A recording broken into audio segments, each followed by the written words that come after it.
I'd like to welcome everybody to the first episode of Sideline Sports.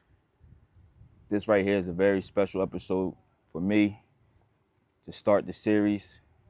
I'm sitting here with my nephew, Mekhi Simmons. He's the main reason I would say that I've gotten into the whole creative world. And I appreciate him for that. If it wasn't for him, it wouldn't be none of this. It wouldn't be Sideline. It wouldn't be none of Kicks by Coach, any of that. But right here, my nephew, Mekhi Simmons. What's up, buddy? What's up? How you doing? I'm good. Why don't you tell the people about yourself? As y'all know, I play football. Outside of that, I'm really just a regular person. I like to be in the house. I listen to music a lot. I play video games. I just chill a lot. I play basketball. Pretty decent at that. You look a lot to the people. I'm nice at ball, bro. I'm nice. All right. First question: who or what got you into the sport of football? Man, I don't know. It's a lot of people.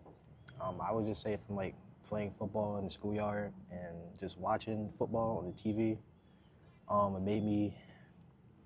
made me want to try the sport out. Before watching football on the TV and stuff, I was like a weirdo. I wasn't. How you gonna say, like, what would make you say before sports you was a weirdo? Like that's kind of a I don't say a harsh statement, but like, damn, like a weirdo. I was just like a normal kid. Like I like to draw. I watch TV a lot.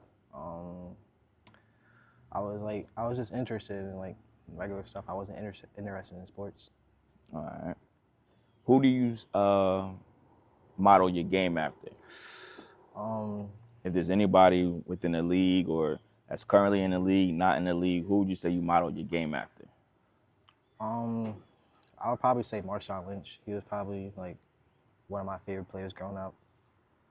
Besides that, I don't really have anybody. I just try to like be myself and try.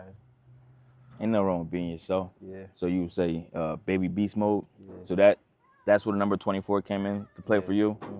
All right. Now that you're, who did you play football for before high school? Like, what are a couple organizations that you played football for? I played for the Port Richmond Leprechauns, the Alny Eagles, and the Somerset Spartans. And out of all of those, which one would you say was the most exciting for you to play, like at these organizations? Probably Alny. I think that's where like my football career really kicked off. But Port Richmond it helped me like develop. It helped me start off. It showed me what I needed to work on and become better.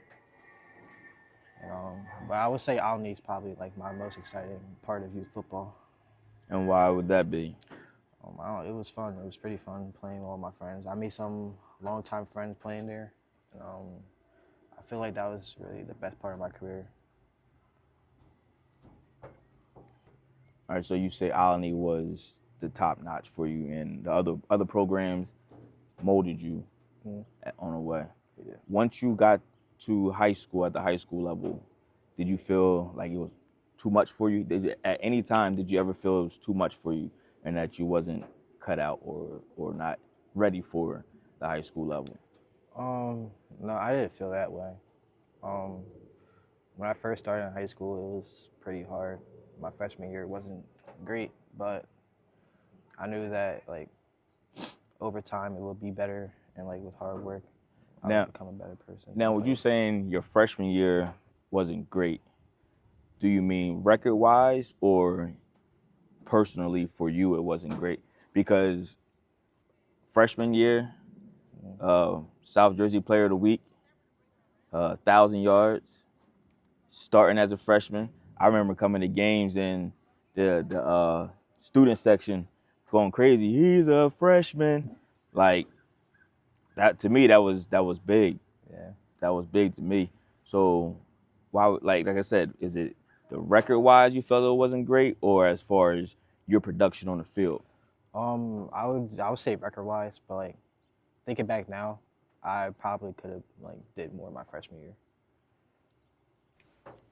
You said that you feel as though you could have done more your freshman year, but as a freshman, it's not much you can do. I mean, you came in to me personally from watching. I watched you play from your freshman year all the way up to your senior year, and this may ruffle feathers people who might see it, but I feel as though you and another teammate of yours at the time, y'all kind of changed the outlook of the school's program. Between you and Matt, now there's kids there has big shoes to fill. Mhm. Matt left before you. Now you're leaving, and then there's kids there, like I said, now that has big shoes to fill. Do you think it's possible? I'm not saying it's not possible, but what's your outlook on the program now that you guys are seniors and graduated? I feel they have a lot of potential.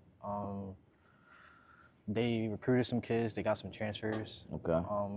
Coach Sal, he's doing a great job with them. He's preparing them, and they have a lot of potential. I could see some of my old teammates doing big things there. That's what's up. That's what's up. So we will get into this game day or leading up to game day. We say game day. Give them a ritual or maybe a superstition that you must do. I don't care if it's wearing the same socks, wearing the same shirt, music, left sock on first, right sock on first. Like, what is your game day ritual? Maybe something I have to have this to eat before the game. I feel like I always need to have music before a game day. That music always gets me locked in. It gets me in the zone. Relax. Like before games, I'm a really nervous player. I always get butterflies before every game. I actually don't know why. Music calms me down, relaxes me, helps me focus. My mom texts me with this little paragraph before every game, and I need that before I go out to play. Has there ever been a game or a time that you looked at your phone and she hasn't sent that text? Nah. She sends it every day. Man. I guess you say between your mom and me, you will get a text. Yeah. So it's the music for you, it's the food, it's the text. Now, leading up to the week of preparation, is there any superstition or you just locked in this whole time? I'm just locked in. I'll just practice and follow the game plan. All right. Now, I can't take it easy on you because you're my nephew. I gotta ask, bro. Did it bother you when it came to seeing everybody else posting where they committed to, hearing throughout your 3 to 4 years leading up, the 3 years leading up to your senior year, this school looking at you, that school looking at you, and there were some big name schools. Mm-hmm. And then your junior year do you think your junior year derailed a lot of things? Yeah, I think it did definitely. And for people watching, the junior year, he had to switch positions. He went from running back to quarterback because of things that happened prior to the season started. And everybody knows, even with you still playing out of position, you still almost rushed for 1,000 yards as a quarterback. Mm-hmm. And then you had to forfeit, your team had to forfeit a couple games or a lot of games due to you had not that many numbers on the sideline as is, and then you had a lot of injuries. And I give a lot of you guys credit. Some of you guys didn't want to forfeit those games. Y'all actually wanted to play, but it came down, from my understanding, it came down from the DA, the athletic director, saying, no, he's not going to put you guys out there. How do you feel about that? Do you think that was the right thing, or are you upset about that, or it is what it is now? I feel like it was the right thing to do because we didn't have a lot of people, and if more people got hurt, then it would... Not even worth it? Yeah, not even worth it. All right. Now, being as though you guys had to do that, and like I said, it kind of tanked your junior year, and then junior year is the big year for recruiting when people come out and look at you. Mm-hmm. Like I said, you still almost had 1,000 yards as a quarterback, switching positions mid-season or right before the season started. So it was limited offense. Let's keep it a buck, limited offense.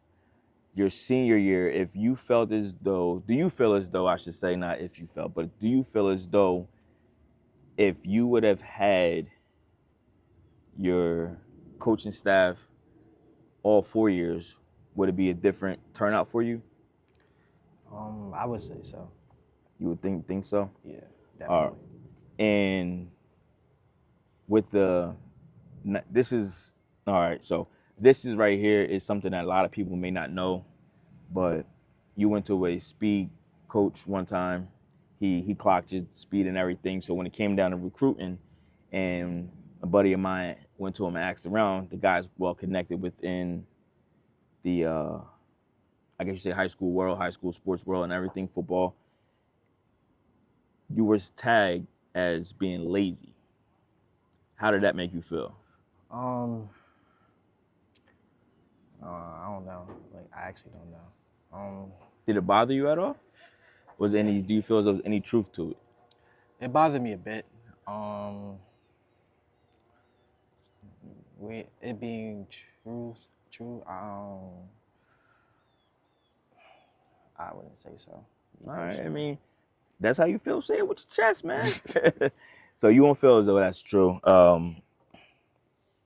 Now, is that fuel for the next level? Definitely. That's fuel for the next level. Mm. Now, where will you be attending college next year? Moravian University. All right. I don't want to say what's the goal. I don't want to put your plan out there, but are you going out there with a clear mind, not worrying about what happened in the label that was tagged on you? I think you should try to get a sponsorship or a NIL with Lazy Boy. Get you a Lazy Boy recliner. Yeah. Something you got to tag that. Cause I ain't gonna lie, personally, that I felt that was like a bit too much. But me, and then I gotta keep it a buck, right? Nephew or not. That's not something that me and your mom will always tell you. Yeah. You never know who's watching. Yeah. And I tell that to all the kids that, even kids that I coach and everything, you never know who's watching. You never know who's related to who's happened and know somebody who just come out to check a kid out and then say, I'm gonna stay for this game and watch. And they may have connections for you, and it just, though, they see you and they're like, that could have been a bad game, bad day, and they're like, and that's just a turn off. Yeah. But, so, what's the plan at Moravian? I'm gonna just continue to do what I did in high school. I'm gonna turn it up a notch, and I'm gonna help out. I'm trying my best to help out a winning program. That's what's up. Is there anything else that you would like to add? Anything you'd like to say? Any questions or anything that you want to put the rest of anything or just anything? Is there anything left for Mekhi? Oh, all good. Just tell them to stay tuned. Stay tuned. Stay tuned. All right, so let's take it back to, we'll backtrack back into high school, your college, your high school career. You're number 46 in South Jersey and rushing over 4,000 yards. So that's only 46 running backs from, I don't even know the list. I don't even know from, let's say, 1982 on, up to 2025. You are number 46 on the list of South Jersey running backs to rush for over 4,000 yards and 4,000 plus yards in the season. How does that make you feel? Made me feel good about myself. It's a big accomplishment, and I'm very grateful to be a part of that list. Now, it wasn't too far off of 5,000 yards. Yeah. With, like we said earlier, your junior year, you had to go switch positions and play quarterback. Do you think 5,000 yards would have been doable if you would have played a full season at your position? I feel like it's very possible. So, with that being said, anything else you want to add, man, before we get out of here? I'm all good. You're all good? Yeah. So like I said, this is Coach K, Mekhi Simmons. You can check him out this fall, Moravian College. Ready to put up stats, put up numbers on the board. So I'd like to thank you for watching first episode of Sideline Sports. I mean, first episode of Sideline Sports. Coach K, Mekhi Simmons, we out of here. Appreciate y'all.